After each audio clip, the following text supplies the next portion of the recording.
Ocinko, ja by som chcela tancovať. Tak tancuj. Bože, neviem, kde mi hlava stojí. Ale však nemám hudbu. Pusti si rádio. Rádio. Ale ako v ňom naladím dobrú hudbu? Tak chod za mamou. Pustí ti. Mami, ja by som chcela tancovať. Polož to rádio, lebo ti spadne a pokazí sa. Ale mami, ja potrebujem hudbu. Neotravuj, mám veľa roboty. Chod za otcom. Oci, a mohla by som byť tanečníčka? Áno, Moňa. Len musíš pekne veľa papať. Papať? Keď budeš veľa papať, vyrastieš a môžeš tancovať.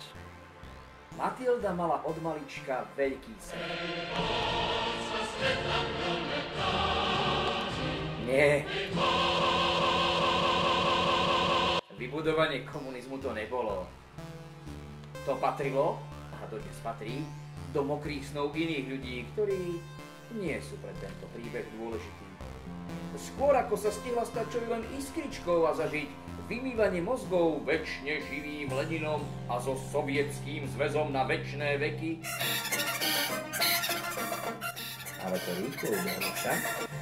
Socializmus skončil. Matildiným snom bolo... Oci, a mohla by som byť tanečníčka? Ale však to už viete. Matilda nebola lenivá a pre svoj sen robila naozaj dosť. Tancovala vo folklórnom súbore, tancovala balet v Zuške, tancovala moderné tance. Tancovala aj doma. A keď jej rodičia mali jej tancovania plné zuby, poslali ju k jej susede kamarátke, nech tancujú spolu. Mohli by ste s tým láskavo prestať? Ja? Čo som zase urobila? Ja? Všetci! Čo sa mi to sníva za hlúposti? Aký tanec? Aké divadlo? Odjak živa som chcela byť stavbárka.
Najmä o väčšom rozsahu budovanie.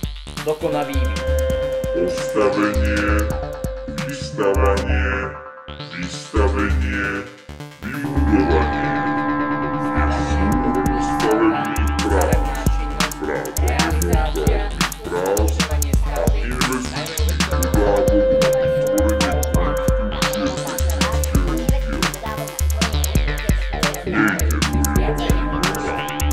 stavba je proces pozostávajúci z viacerých stôp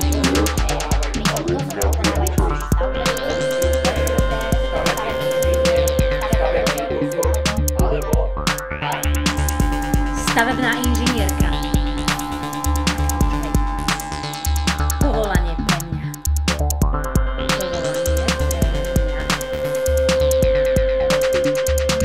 Plánovanie, počítanie, prepočítavanie, rysovanie, geometria. Plánovanie, počítanie, prepočítavanie, rysovanie, geometria. Plánovanie, počítanie, prepočítavanie, rysovanie, geometria.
A tento objekt treba zrekonštruovať.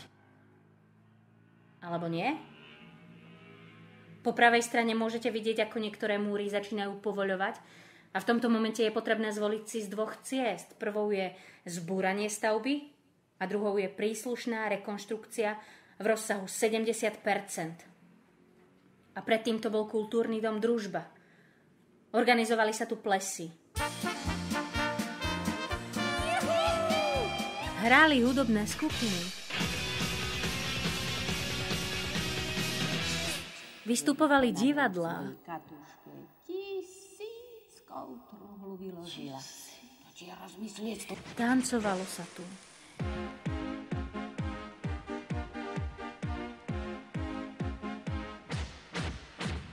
Ale dosť bolo rozkoše. Treba sa pustiť do práce. No, dobre. Takže ako sa k tomu postaviť? Sanácia starého kultúráku a zachovanie pôvodnej funkcie? Alebo radšej jeho demolácia a výstavba moderného multifunkčného objektu s mnohými obchodnými prevádzkami a špičkovým multikinom? Ja myslím, že to je jasné. Sme predsa v 21. storočí a pokrok nemožno zastaviť. Stačilo nostalgia. Ľudia sa budú tešiť z pekných obchodov. Najprv budú možno frfľať, ale zvyknú si. Už sa zadýchala. A niečo z toho snási je len pravda. Asi som rodičov počúvala až príliš a papala som a papala, aby som pekne narástla do šírky. Aj sa mi voľačo marí, že som chvíľu chodila na nejaké tanečky, scénky s pesničkám a podobné somariny. A radšej som mala hoblík a pílku. Však som aj spievala. Vezmeme si hoblík, pílku, zahráme sa ešte chvíľku. A keď to kolo spravíme, ešte sa zatočíme a urobíme bác a šľahli sme sa hoci kde na zem. A do prachu, do blata. Juj. Mami mali radosť. Alebo sme hrali takú hru, že rozhodnipuma! A museli sme sa šľahnuť na zem, alebo sme robili stojky. Juj. A nielen na telocviku, aj počas predstávok a medzi hodinami. A ja si pamätám, že vždy sme sa rozčulovali, že prečo je prestávka len 10 minútová a hodina trvá 45 minút. Fú, prečo toto nie je naopak? No dobre, tak to sme len tak trepali. Ale ten pomer mohol byť spravodlivejší, nie? Ako napríklad 25:30. Alebo aspoň 20:35. No človek by si stihol do obchodu kúpiť aspoň kúpiť nejakú 10. A vtedy to až tak prísne nekontrolovali ako dnes. Ale za 10 minút nás to sa ako nestíha, vieš. A tak som bola často hladná, vieš. A rodičia mi síce odporúčali veľa papať, ale mama robila dlho do noci a ráno nevládala vstať. A otec? No, to bol šofér diaľkovej dopravy a furt bol voľakde v Rusku alebo vo Francúzsku. A mal sa o mňa postarať brat, ale ten sa na mňa väčšinou vyskašľal. A tak som nemala čo jesť. Ešte, že so mnou chodila do školy Majka.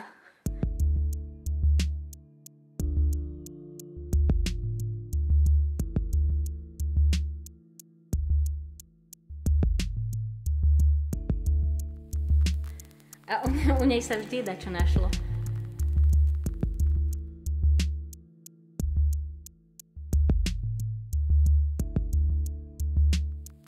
Grahamový rožok so šunkou a veľa kečupu. Možno odvtedy ho mám tak rada.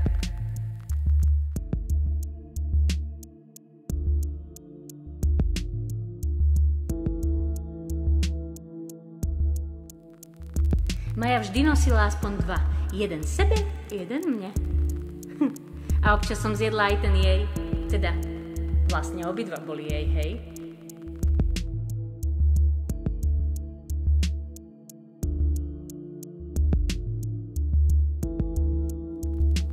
Vieš.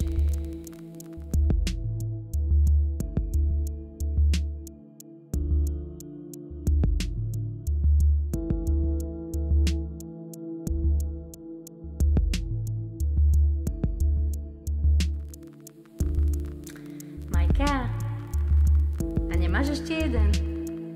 Ukáž. Cigarety, Maja. Však ty si nikdy nefajčila.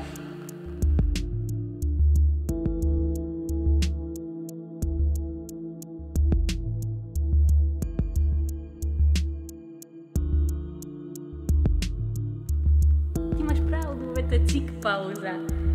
A vždy nás sralo, že fajčiari majú nárok na viac prestávok ako my, a to som si spočiatku myslela, že cik pauza je prestávka na cikanie. A utekali sme spolu na vecko a majster kričí za nami, že kam idete? A my, že predsa na cik pauzu, a on nás zabil, že však vy predsa nefajčíte.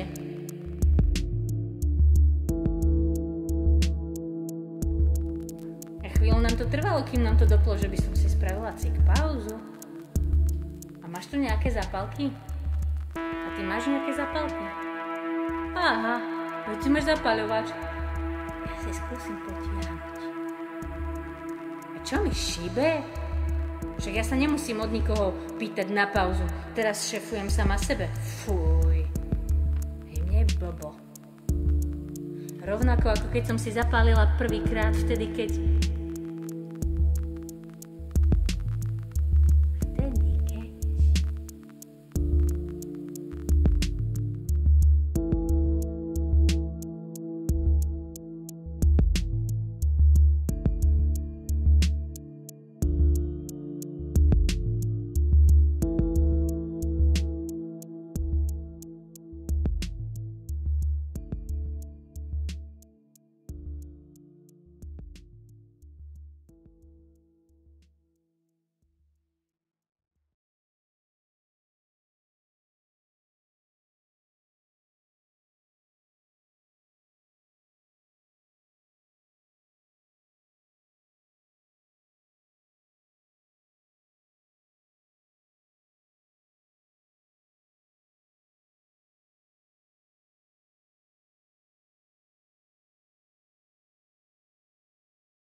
Takže dnes sme mali predposlednú skúšku. Na budúce si prehodia miesto Lucia s Matildou. Lucia pôjde dopredu a Matilda dozadu. Ale však vzadu ma nebude vidno. Lucia je oveľa vyššia a... Ale bude ťa vidno.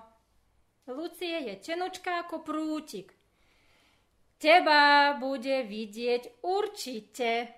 No, bežte sa prezliec. Pani učiteľka, chcela som sa opýtať, že kedy začneme s prípravou na to konzervatórium. Jaj, tá konzerva... To teba neprestalo baviť ešte?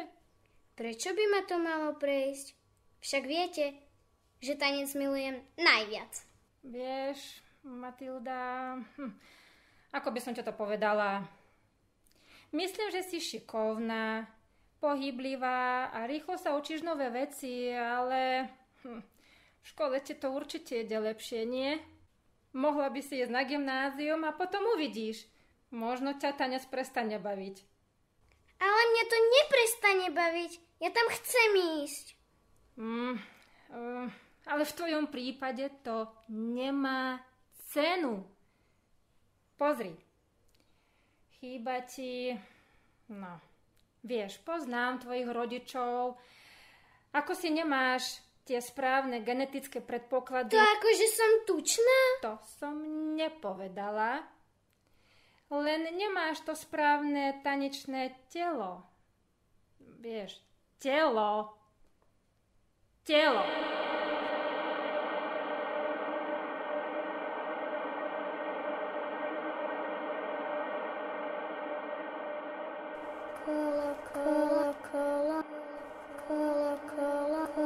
Kolo mlynské, za 4 rímske. Kolo sa nám polámalo a do vody popadalo, robilo bác. Takže to nebol len sen. Kedy si som naozaj chcela robiť niečo iné ako byť stavbárka.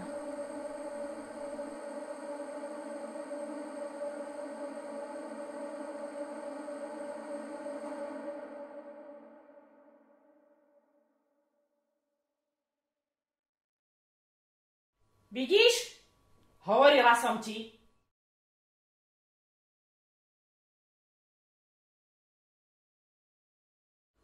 To nevadí, Moňa. Môžeš robiť niečo iné.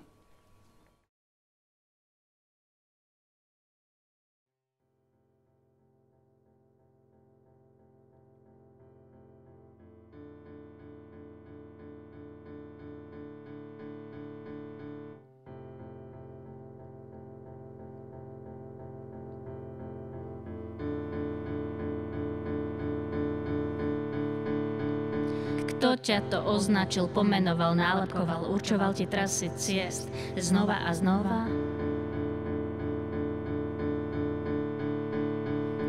A tie ťa nenechali nikdy na pokoji, to dievčatko zamrzlo v tanci i v stoji, v tanci i v stoji.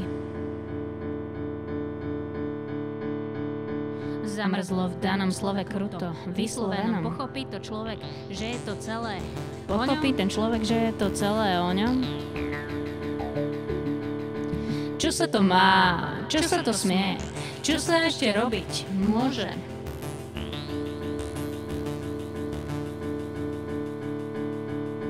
Čo sa to má? Čo sa to smie? Čo sa ešte robiť môže?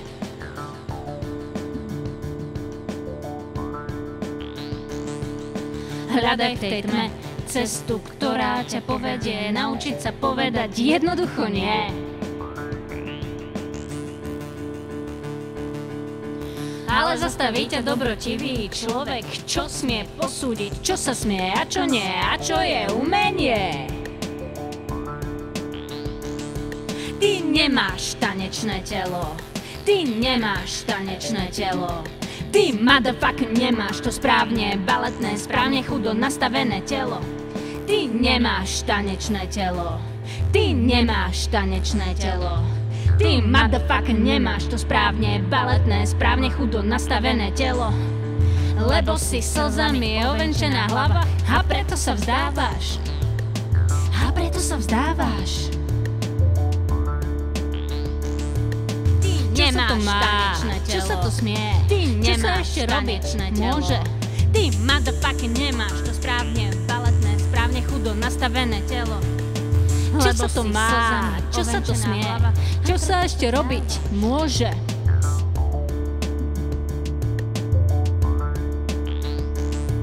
Ty nemáš tanečné telo. Ty nemáš tanečné telo. Ty motherfucker nemáš to správne baletné, správne chudo nastavené telo. Lebo si slzami ovenčená hlava a preto sa vzdávaš. A preto sa vzdávaš. A čo je umenie? Čo sa to má? Čo sa to smie? Čo sa ešte robiť môže?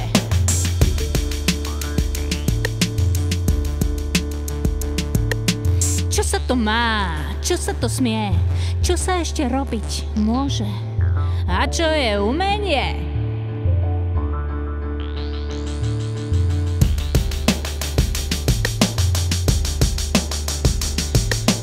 A čo je umenie?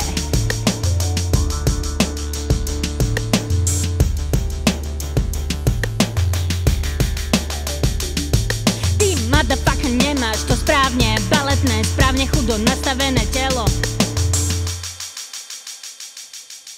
A kamošky mi vravia, Matilda, však ty máš talent na herectvo.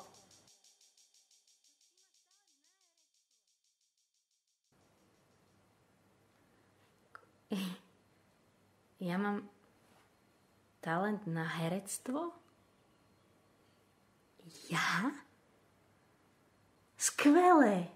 Spravím si maturitu a pôjdem na herectvo a bude zo mňa herečka a teraz sa už nenechám odradiť.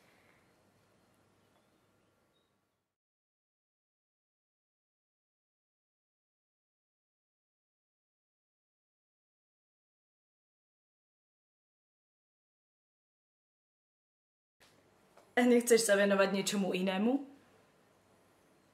No, vieš, komediánstvo to je taký túlavý život. Ako si potom chceš založiť rodinu? Lepšie by bolo, keby si vyštudovala niečo serióznejšie. Hrať divadlo alebo tancovať, no tak to môžeš aj popri práci. Však aj tvoj starý otec takto hrával. Na herectvo ani na tanec ťa nevezmu. Tam si vyberajú aj podľa postavy a ty si malá a ako by som to... Tučná.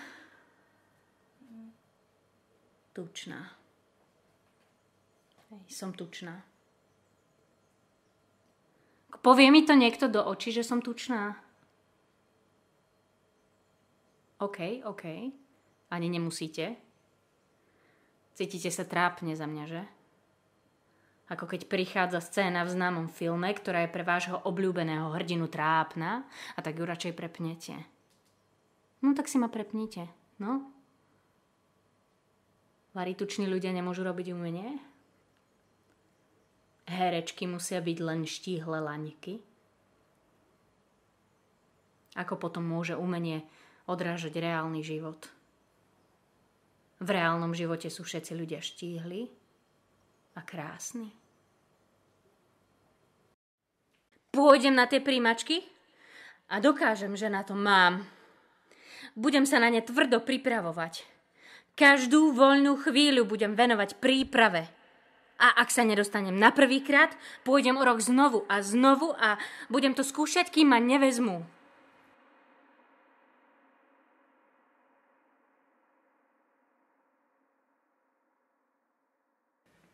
Prijímacie pohovory. Prvé 2 kolá s ľahkosťou preletela. V 3. kole boli na rade dialógy. Matilda vyfasovala partnera, dohodla si s ním stratégiu a pustili sa do toho.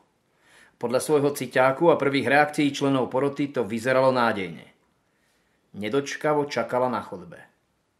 Zrazu začula rozhovor členov komisie. A čo poviete na tú malú? Ja nechápem. Nechápem, ako sa mohla dostať až do 3. kola. Prečo? Podľa mňa veľmi šikovná, má talent a... Talent nie je všetko. Talentovaných tu máme dosť a aj oveľa krajších a s lepšími zubami.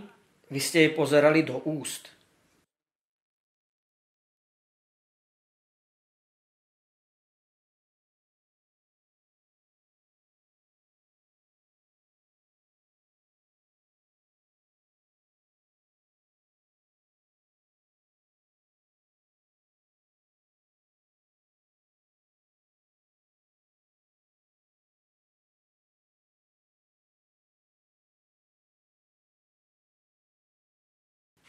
Ako koňovi. A hlavne s oveľa lepšími postavami. Herečka musí byť v prvom rade pekná. Nechápem tu jej drzosť. Ako si môže myslieť, že by z nej bola herečka? Ako si môže myslieť, že by z nej bola herečka? Ako si môže myslieť, že by z nej bola herečka? Ako si môže myslieť, že by z nej bola herečka?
Odvolanie proti rozhodnutiu komisie Matilda nepodala. Spolu s najlepšou priateľkou sa prihlásila na stavebnú. A na svoj veľký sen pomaly zabúdala.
Pochopil som, že si sa nechala zlomiť. Že sa sťažuješ a utápaš. Že stojíš na mieste a sama sa trestáš.